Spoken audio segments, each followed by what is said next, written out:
Hamzy. If you like this content, please click the like button, the subscription button, and don't forget to turn on that notification bell. Once again, talking all things Nigeria, we're going to keep it short and simple, nice and sweet as we always do. Today's topic is a very important one. It's talking about the judiciary. Do we have a compromised judiciary? I do think we do have our judiciary has been compromised, because we know over the years we have three arms of government: the executive, the judiciary, and the legislative, and you have a separation of power. So every arm is independent of the other, and it helps in what we call checks and balances. And once there are no checks and balances, what we will have is a fractured democracy. And we know over the years our executive and our legislative, they've been in bed together. So in that respect, there's no checks and balances between the legislative and the executive. So the only means to check and balance this democracy and make our democracy sustainable and relevant is to have an independent judiciary, which right now we don't. And there are instances to tell you that we have a compromised judiciary. When President Bola Ahmed Tinubu became the president of Nigeria, we had a former senator of Bauchi State, who his wife was the president of the Federal Appeals Court. And he said, look, I have approached my wife and I have called in certain political favors. They shut him down. And show you how compromised the judiciary is. They never even said, look, let's set up an independent inquiry to ascertain the truth to what this ex-senator has said. Because now he's telling us that, look, I've used my position as a senator and as a husband to ask my wife, who is the president of the Federal Appeals Court, to call in certain political favors. We need to know, how have those favors affected our democracy? But Nigerian being what it is, nobody wants to know. That was swept under the carpet. Now we've seen what has happened with ex-governor, or now serving minister of the Federal Capital Territory, Wike. Wike has built houses. He's building houses for judges. People are saying this is commendable, and if he builds houses, the judges, people won't be able to bribe them and things like that. But you need to ask yourself, what is the rationale in him building these houses? Is it because he feels judges are deserving of it, or it's a way for you to buy judges? Put them in your pockets. And you remember the land that he's building these houses on was the land owned by Julius Berger, which he revoked without any due process. And you now have the Chief Justice of the Federation and the President of the Federal Appeals Court during the ceremony where he narrated how he revoked this land. You would think you have some of the top judiciary officers in Nigeria would, after a week, go back and say, look, Governor Wike or Minister Wike, we need to put this on hold, because going by the law of the land, this is not right what you've done. But everybody has kept quiet. And obviously Julius Berger will not follow this up in court, because obviously they're going to lose it. And because Nigeria, there's no due process whatsoever, they're looking at it that, look, we have so many contracts we're executing with the Nigerian government. Let's forget about that land and get paid for the rest of the contracts we're doing. And you can see how compromised the judiciary is now. INEC, right from time, we know INEC has been compromised. But now we have a system whereby if the results can't be manipulated by INEC, the ruling party, they always show, look, we're going to get the results in the law court. How many governors do you know from the east of Nigeria that on paper they did not win the election, they did not come first or second, but when it went to the judiciary, when it went to a tribunal, they were awarded the win, given the mandate to become a governor. Do you know how many times this so-called judiciary, because they're so partisan, they have robbed the people of their mandate? People go out and vote who they want, and the judiciary decide who's going to be there. It's not right. And to show you how compromised the judiciary is and how incompetent they are, we saw the bad governance protest that happened in August. You now heard 32 underage kids were arrested. They were sent to Kuje prison. Kuje prison refused, said, look, because of their age and the law of the land, we cannot put them in a normal prison. So they were sent to a SARS facility. The police that arrested them, they have their lawyers who know the law of the land. This case itself was being trialed by the federal government,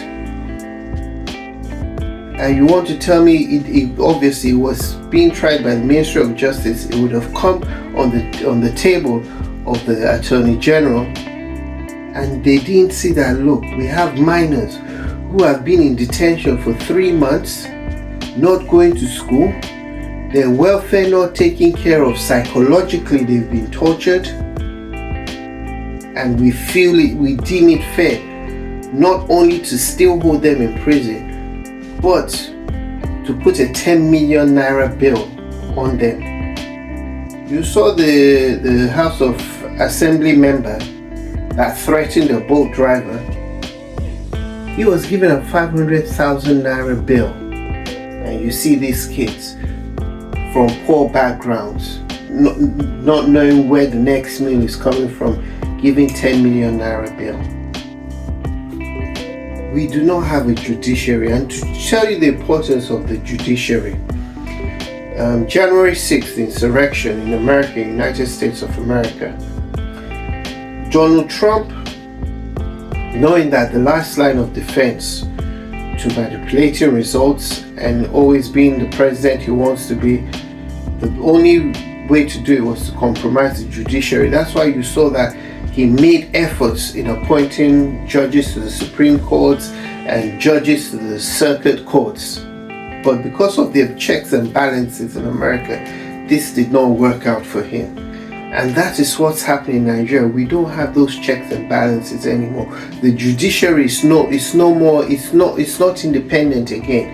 This same judiciary, you've gone to court with the case of River State, and they've said, look, the federal government is going to withhold the federal allocation of River State.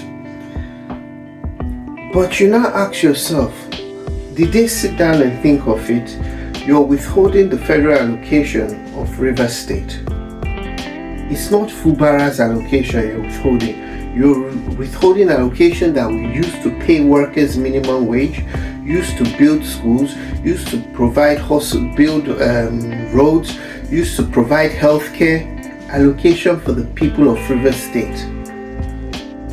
So for political reasons, the people of River State will suffer because Wike and Fubara are not getting along. We have a compromised system. There is nowhere Nigerians can run to for justice anymore. The same courts you go and protest, peaceful protests under the Constitution of Nigeria, which the judiciary is meant to uphold. Now you can't protest. You can't say anything against the government. No more freedom of speech. This same judiciary will help prosecute you.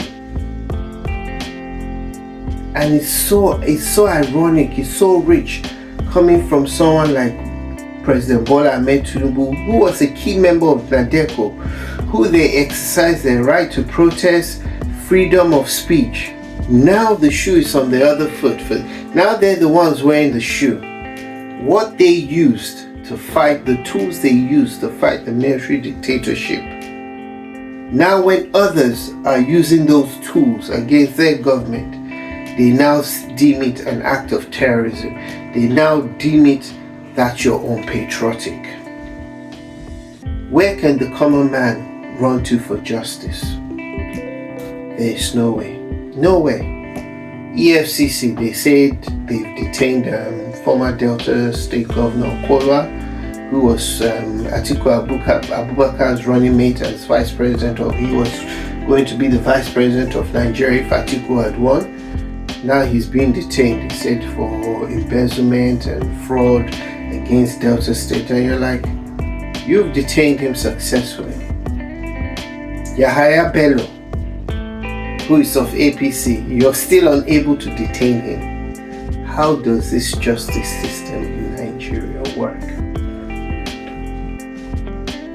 Everybody is compromised in Nigeria, from INEC to the Chief Justice of the Federation, to the Attorney General of the Federation, to the Inspector General of Police.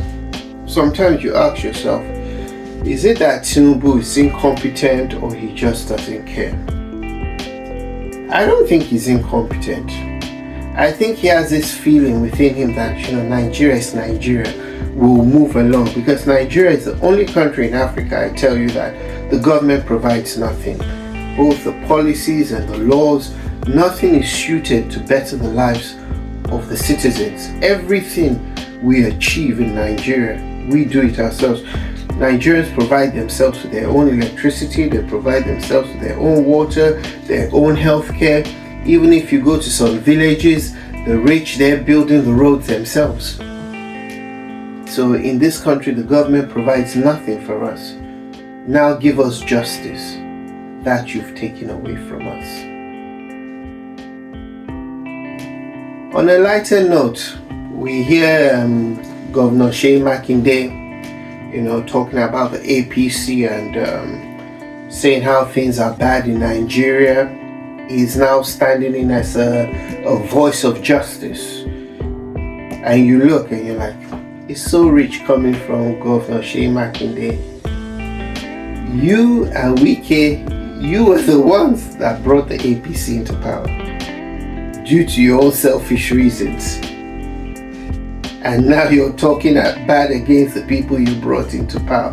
This shows you that in Nigeria, when it comes to governance, everybody is there for themselves. Nobody is there for the people. People say, let's give Bola Ahmed Tinubu time, our president. But one thing I want to ask you, when it's all said and done, because you know how Nigeria is, he might even win his second tenure. When it's all said and done, ask yourselves as Nigerians, our lives, has it improved under his tenure? Or has the fortunes of his children improved? Yes, his children were in private sector and businesses even before he became president. But it seems, or the trajectory where things are going is that when he finishes his tenure as president, their wealth would have quadrupled based on his tenure as president. This is your boy, Political Hamzy. Do have a nice week. Thank you.